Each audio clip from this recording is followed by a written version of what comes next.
Amiche e amici dell'Ateneo Veneto, buonasera. Oggi, 21 novembre 2020, giorno della ricorrenza della Madonna della Salute, non si terrà nessuna processione perché tutta l'Europa e Venezia sono sotto la morsa del Covid-19. Siamo sotto pandemia e dunque, come facevano gli antichi veneziani, sono sospesi tutti i riti, le cerimonie pubbliche, le occasioni di contatto e di contagio. Perciò abbiamo pensato, noi dell'Ateneo Veneto, di farvi fare un viaggio virtuale, un percorso virtuale nella nostra Basilica della Madonna della Salute. Un percorso che si propone anche di capire e di cogliere il messaggio che fu dato nel lontano 1630, quando la peste imperversava a Venezia, e questo messaggio fu dato dal Senato veneziano. Fu un voto per cercare di accogliere la protezione della Madonna che cacciasse la peste. Nel 1630 e 31 Venezia registrò 46.490 morti su una popolazione di circa 142.000 abitanti. Circa il 30% morì. Questa è un'immagine dello Zanchi sulla scalinata della Scuola Grande di San Rocco che illustra quella terribile peste.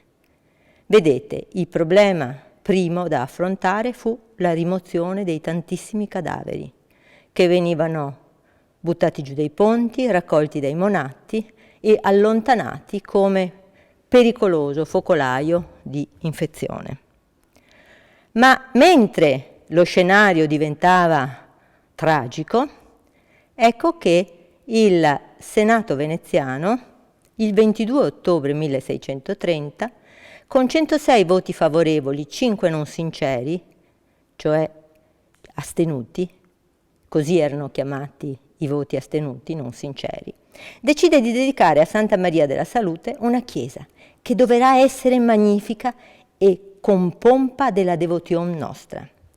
Perché questa scelta di un femminino sacro cui appellarsi per liberarsi dalla peste?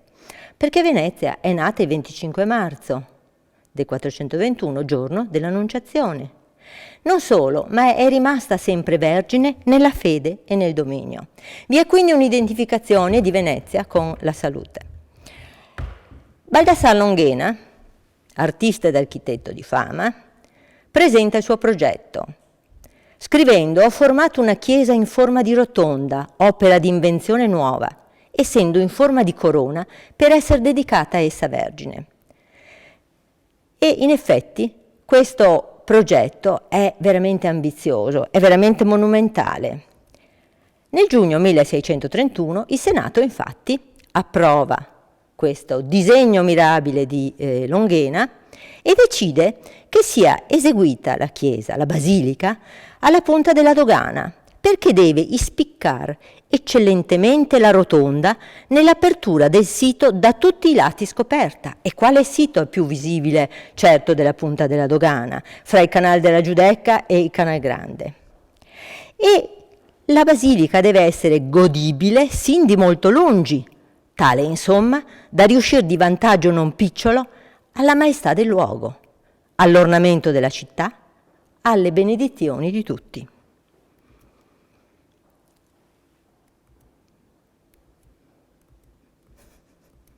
Eccolo qua. Nella geografia affettiva che gestiva l'urbanistica veneziana, il potere aveva già individuato dei luoghi per la gestione della sanità, cioè la sede del Magistrato alla Sanità, proprio vicino a Piazza San Marco, sulla fondamenta di Terranova e in faccia al bacino. Aveva individuato la sede della Scuola Grande di San Rocco, il santo attraverso cui il magistrato e la Repubblica avevano trasformato il culto in cultura sanitaria, cercando di promuovere quindi l'isolamento nei lazzaretti e la prevenzione anche non solo degli appestati ma anche degli sospetti. Vi era stata poi la Basilica del Redentore durante la peste del 1576 si era fatto voto al Redentore che era comparso miracolosamente vicino ad un pozzo alla Giudecca e quindi dopo che la città fu liberata dalla peste, ecco che si eresse la mirabile Basilica del Redentore, il Tempio del Redentore gestito dai frati Cappuccini. E quindi ecco la ultima di queste scelte urbanistiche che cade proprio sulla punta della dogana, in un posto, come vi dicevo, strategico, come aveva detto il Senato e indicato Baldassar Longhena. Ma questa zona è una zona che è popolata da magazzini, è popolata da un monastero, da una chiesa della Trinità. Bene, non ci si pensa due volte, si rade al suolo completamente la zona e si conficcheranno. Pensate, come dice il Martinoni, autore con il Sansovino di Venezia città nobilissima, racconta che quel terreno in cui tutti gli edifici furono rasi al suolo fu costipato con 1.157.657 pali.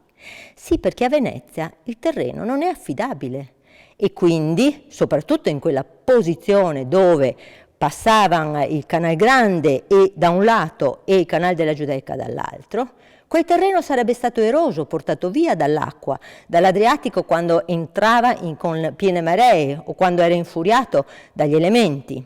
E allora la tradizione costruttiva tipica veneziana era quella di costipare il terreno a fondo con pali che dovevano restare sotto il livello minimo di marea, non dovevano mai uscire all'aria. E si usarono 1.157.657 pali, in vista della mole grandiosa che avrebbero dovuto reggere. Non sappiamo se in effetti il Martinoni li abbia contati tutti, certo che fu un'opera di grande ingegneria che dovette, certo, avvalersi di molti dei pali tratti dai boschi della nostra terraferma. E questo fu il risultato. La posa della prima pietra avvenne il 25 marzo del 1631, la basilica comportò lavori per 50 anni, fu completata nel 1681, consacrata 6 anni dopo. Ovviamente dal progetto al prodotto finito ci furono varie variazioni. Per esempio possiamo considerare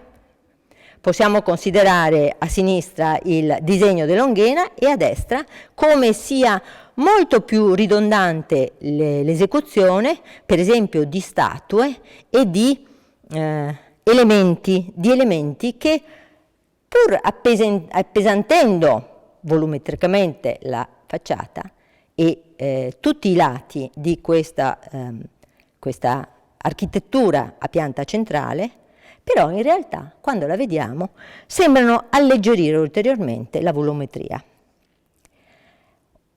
La protagonista fondamentale è ovviamente la Vergine che compare con il suo bambino, quindi la maternità viene esaltata all'apice del timpano sopra il portale centrale, ma ancora noi la troviamo sulla cupola principale.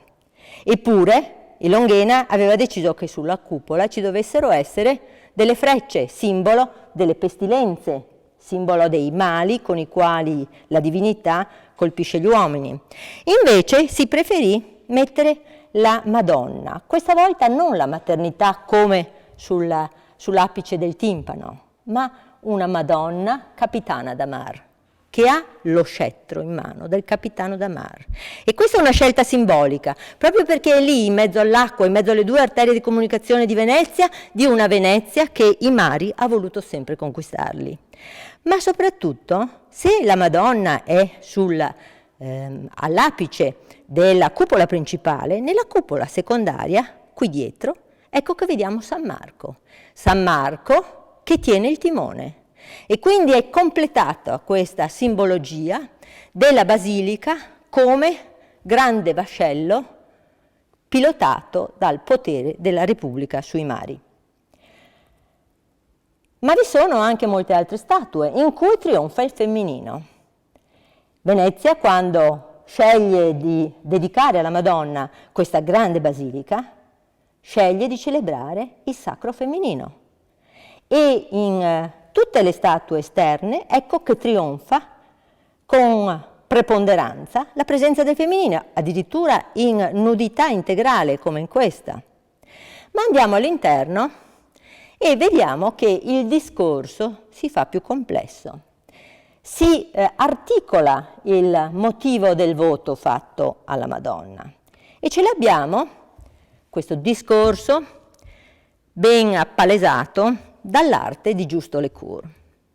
Venezia è una fanciulla in età da riproduzione, è una giovane fanciulla che prega la Madonna col suo bambino in braccio, simbolo di una riproduzione dedita alla redenzione dell'umanità, quindi a dare un figlio a Dio e agli uomini per ricongiungere quel patto rotto dal peccato originale.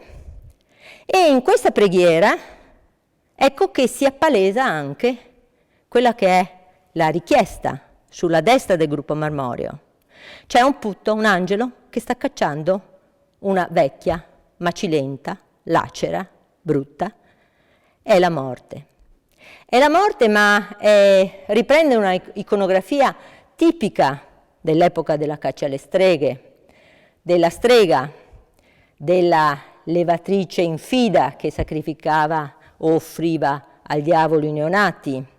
È il simbolo negativo della femminilità, è il simbolo contro cui si era accanita la caccia alle streghe e si erano accaniti i tribunali dell'Inquisizione. Tuttavia a Venezia l'Inquisizione non lavorò molto contro la stregoneria, troppo laico era il governo veneziano, che controllò anche il potere papale e quindi anche il tribunale dell'Inquisizione.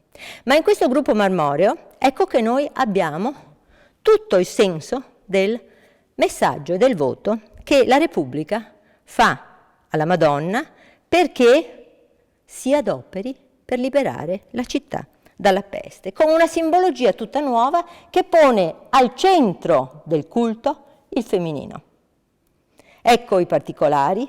Venezia non è più rappresentata da Marco, dall'Evangelista, da Leone, ma da una fanciulla di grande bellezza e con grande potenzialità riproduttiva. Saranno le donne che daranno la speranza alla Repubblica di poter reagire al crollo demografico provocato dalla peste. E saranno i provveditori alla sanità, con la loro attenta legislazione, a cercare di tutelare il momento della nascita, il momento del parto, con un'assistenza qualificata, con il controllo delle levatrici, che nel corso del Seicento si farà più serrato. Si esamineranno e si imporranno degli esami di aggiornamento alle levatrici, che fino ad allora erano state per lo più delle vedove, delle donne che avevano fatto molti figli e che quindi nell'ambito familiare aiutavano le donne a partorire. Bene, questa strategia politica che indirizza il culto pubblico alla Madonna della Salute corrisponde ad una strategia sanitaria che indirizza l'attenzione alla preparazione delle levatrici e al momento della nascita. Non a caso, in tutti gli altari che costellano questa pianta centrale della Basilica della Salute, noi abbiamo dei momenti della vita di Maria, dalla nascita, Luca Giordano, alla presentazione al Tempio, all'Assunzione, sempre di Luca Giordano, alla discesa dello Spirito Santo con al centro Maria, questo è di Tiziano, fino all'Annunciazione di Pietro Liberi e così via. Ma torniamo al cuore, al centro della chiesa, proprio sotto la grande cupola, dove ricordiamoci c'è la Madonna Capitana d'Amar, noi troviamo un bellissimo pavimento policromo con 5 rose e 5 boccioli. Qui c'è tutta una cabala di numeri sui quali non sto a dilungarmi, ma sui quali sono stati versati fiumi di inchiostro. Ma quello che ci interessa è il centro, l'ombelico della chiesa che corrisponde all'ombelico del bacino e della città. Ecco questa scritta: Unde origo inde salus, 1731. 17 teologi e uomini di cultura avevano proposto le loro scritte, i loro motti, e fu scelto questo. Là dove c'è l'origine, l'utero femminile, l'origine del mondo, l'origine di Venezia, ecco, da lì si potrà attingere la speranza, la salute, la rigenerazione. E questo gruppo, questo insieme di messaggi si arricchisce ulteriormente per una disfatta che subisce Venezia. La guerra di Candia, 25 anni di guerra, le casse dello Stato sono tartassate dalle spese militari. Francesco Morosini dovrà lasciare Candia e però porta con sé quelli che sono i simboli della religione, i simboli della cristianità. Porta con sé questa Madonna nera, questa icona preziosa che aveva tanto valore per i cristiani di Candia, per sottrarla alle ingiurie degli infedeli.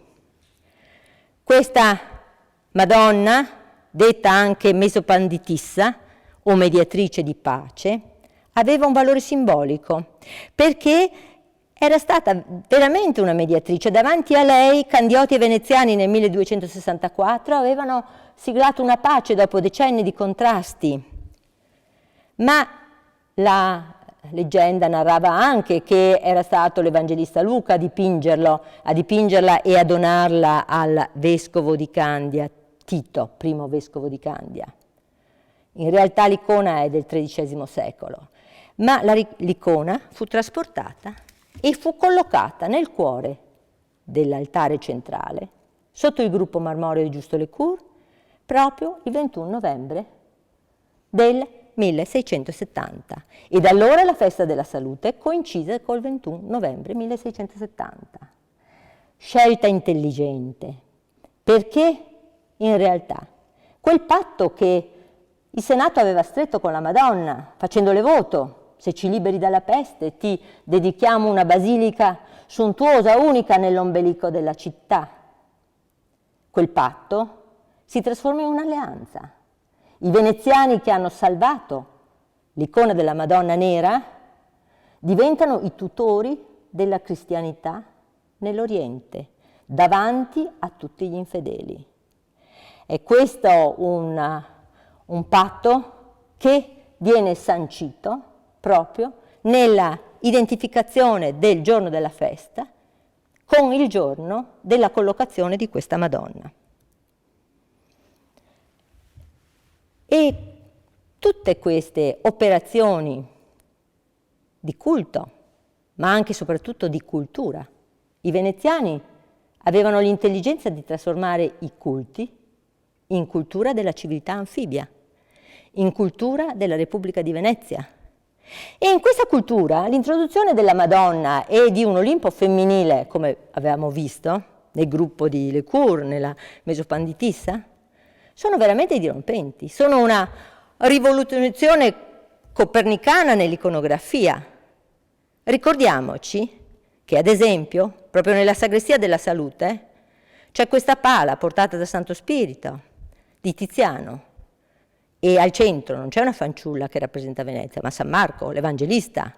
A sinistra ci sono i due rappresentanti del sapere togato dei medici e dei chirurghi, i santi Cosma e Damiano. A destra San Sebastiano, che santo frecciato insegna a subire con rassegnazione la malattia, ma soprattutto San Rocco, come vi dicevo, che rappresenta invece l'indicazione etica di come l'appestato deve comportarsi isolandosi per non nuocere al prossimo, accettando di andare nei lazzaretti. Ecco perché la descrizione sintomatologica. Ma il culto di Maria non è isolato e non è limitato solo alla Vergine nella Basilica della Salute. È un culto che troviamo anche in altre due Madonne, in altri due edifici sacri che risalgono entrambi a due voti del 1630. Quindi Non è una scelta unica questa della Madonna come referente per cacciare la peste, ma è anche una scelta di altri due esponenti di istituzioni religiose. Quella che vedete al centro è una suora, una servita, è Suor Maria Benedetta Rossi. Aveva fondato a Burano un convento agli inizi del Seicento e nel 1630 afferma di aver avuto una visione della Madonna che piangeva per la sofferenza a cui i veneziani erano sottoposti per il flagello della peste. E allora Suor Benedetta stava pregandola e le chiedeva di liberare la città. E la Madonna le rispose che solo un grande atto di fede, come la costruzione di un convento e di una chiesa, avrebbe potuto liberare i veneziani. Ecco quindi che, scomparsa la peste, Suor Maria Benedetta Rossi va dal doge e chiede che questa richiesta della Madonna sia esaudita. Passeranno gli anni e solo il doge Francesco Contin, durante la guerra di Candia, visto che le cose stanno andando male per i veneziani, pensa che anche la costruzione di una chiesa come indicato dalla suora servita possa essere un sistema per procacciarsi la protezione ulteriore di Maria. E quindi vedete a sinistra di questo affresco sul soffitto della chiesa, noi vediamo il doge che tiene in mano un disegno, un progetto di una chiesa a pianta centrale, molto simile a quella della Salute. E sopra, al centro del soffitto, ecco Maria. La chiesa verrà edificata. Purtroppo la prima pietra verrà posata quando la suora Maria Benedetta Rossi è già morta, ma verrà eretta e si trova alle fondamenta nuove ancora. Questa è un'immagine di com'era, ma come possiamo ancora vederla. E la pianta, lo spaccato, vedete, lo spaccato è molto simile a quello e ripropone forse per similitudine lo spaccato, pur in maniera più essenziale, più semplice, della Chiesa della Salute. La pianta è a pianta centrale, con 7 altari come le 7 spade che trafissero la Vergine.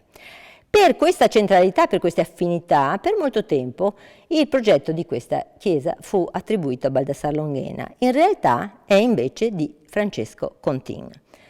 Francesco Contin che lo realizzò, la chiesa fu dedicata al culto e accanto ci troviamo appunto il monastero delle suore, ma oggi è stato prima sconsacrata in epoca napoleonica, poi riconsacrata, poi di nuovo sconsacrata, oggi fa parte del patrimonio dell'USL, parte dell'ospedale civile.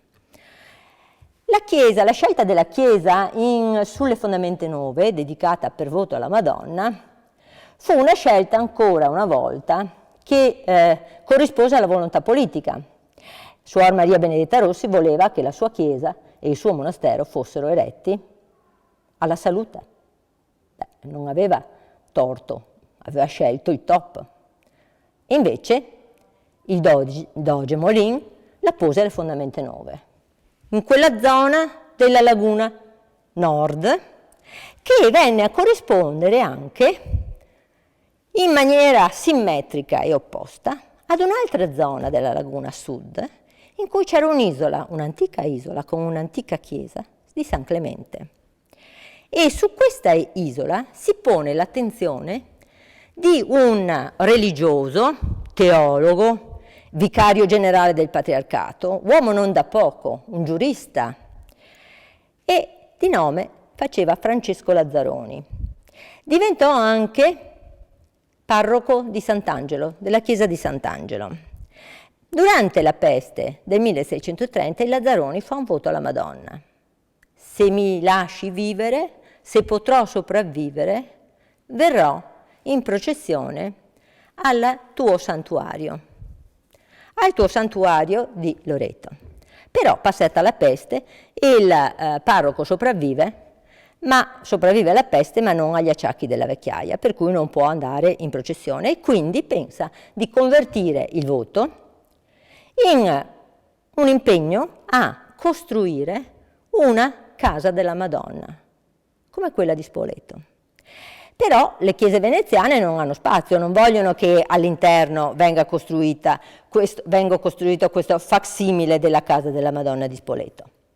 E dunque il parroco cerca e trova finalmente, identifica un luogo, San Clemente. La chiesa di San Clemente è in abbandono. Fra l'altro da San Clemente era proprio partito il contagio del 1630, perché è arrivata una delegazione da Mantova e il lazzaretto nuovo era in cattive condizioni, quindi si pensa di dare un'ospitalità dignitosa a San Clemente, si manda un falegname, il falegname va a conciare i locali, ritorna a Castello e di là divampa la pestilenza. Quindi da San Clemente in un certo senso era un luogo simbolico, perché da lì era partita la peste. A San Clemente c'era questa chiesa diroccata, o comunque in cattive condizioni, il Lazzaroni fa restaurare la chiesa e fa costruire questo facsimile, ecco com'era quindi l'isola e la chiesa, fa costruire questo facsimile della casa della Madonna. Ma la casa della Madonna ha tutta una storia, forse per chi non è proprio fedele sarà importante anche ricordarla. La casa era una casa molto umile a Nazareth, se non che quando arriva l'Islam, gli infedeli, ecco che la casa viene trasportata prima in Illiria e dopo a Spoleto, dove attorno alla casa cresce un santuario dove lo stesso Bramante poi creerà un involucro, una specie di scrigno, un saccello di marmi per contenere questa umile casa, dove nacque Maria, dove crebbe e dove ricevette la visita dell'angelo e quindi l'annunciazione. Fare una facsimile di questa casa diventa quindi un punto d'onore per i Lazzareoni e questo è il risultato. Abbiamo una ricca profusione di marmi e anche una grande policromia sul lato. Una policromia che all'interno invece contrasta con un ambiente estremamente semplice, come le case e le camerette delle fanciulle di Nazareth. Vi sono dei lacerti d'affresco che tendono a riproporre la maternità, la presenza dei santi, ma ovviamente tutto fu ricostruito. E il Lazzaroni fece anche intagliare una Madonna nera che venne posta all'interno della casa.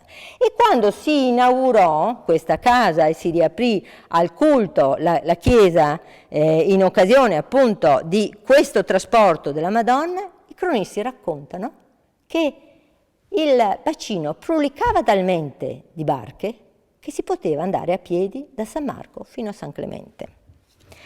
Ecco quindi come il culto di Maria divenne un culto centrale per quanto riguarda la contrapposizione alla peste, ma soprattutto non dimentichiamo che a governare e a pilotare la trasformazione dei culti in cultura sanitaria era sempre il Magistrato alla Sanità, che non a caso aveva sede proprio davanti alla Chiesa del Redentore e alla Basilica della Salute e che fu fatto demolire in epoca napoleonica proprio perché era un simbolo del buon governo, di un buon governo della sanità, ma anche e soprattutto di una attenta e intelligente gestione dei culti, delle credenze e della simbiosi fra quelli che erano i messaggi religiosi e i messaggi sanitari che uno Stato doveva mandare ai suoi sudditi, ma anche alle nazioni con le quali aveva contatto, per farsi depositario di quello che era il controllo e la lotta delle epidemie a livello interno e a livello internazionale. Grazie.